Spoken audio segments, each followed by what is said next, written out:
अस्सलामु अलैकुम व रहमतुल्लाहि व बरकातुहू।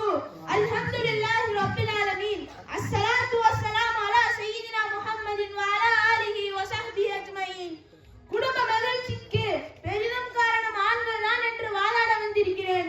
அன்புடைய அல்லாஹ்வின் நல்லடியார்களே, பாசத்திற்குரிய தாய்மார்களே, எனது அணியினர்களே, நடுவர் அவர்களே, எங்களை எதிர்த்து பேச வந்திருக்கும் எதிர் அணியினர்களே, அனைவருக்கும் அஸ்ஸலாமு அலைக்கும் வ ரஹ்மத்துல்லாஹி வ பரகாத்துஹு.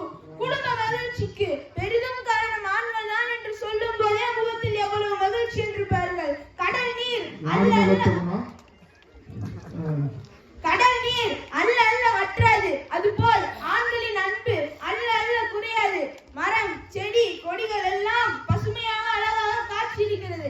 அதற்கு காரணம் வேறுதானே. அதுபோன்றுதான் குடும்ப வளர்ச்சிக்கும் குடும்பத்தினுடைய சந்தோஷத்திற்கும் ஆணி வேற ஆண்கள் தானே. ரிலர் ரப்பி ஃபீ ரிலல் வாலிதி, தந்தையான ஆணின் பொருத்தத்தில் தான் அல்லாஹ்வின் பொருத்தம் இருக்கிறது. ஒரு குடும்பத்தில் தொழுகையில், சதகாவில், தான தர்மம் செய்வதில், எல்லா விதத்திலும் குடும்ப வளர்ச்சிக்கு பெரிதும் காரணம் ஆண்கள் தான்.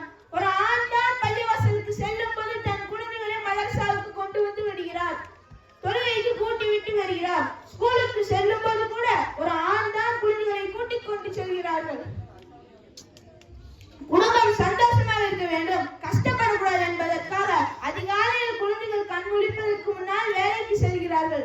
தந்தை வீடு திரும்புவதற்கு முன்னால் குழந்தைகள் உறங்கி விடுகிறார்கள். எதற்காக? காலையில் இருந்து இரவு வரை சிரமப்படுகிறார்கள். ஆண்கள் மூட்டை சுமக்கிறார்கள், ஆண்கள் லாரி ஓட்டுகிறார்கள், ஆண்கள் கட்டடம் கட்டுகிறார்கள், ஆண்கள் இரும்பொடிக்கிறார்கள். இதெல்லாம் எதற்காக?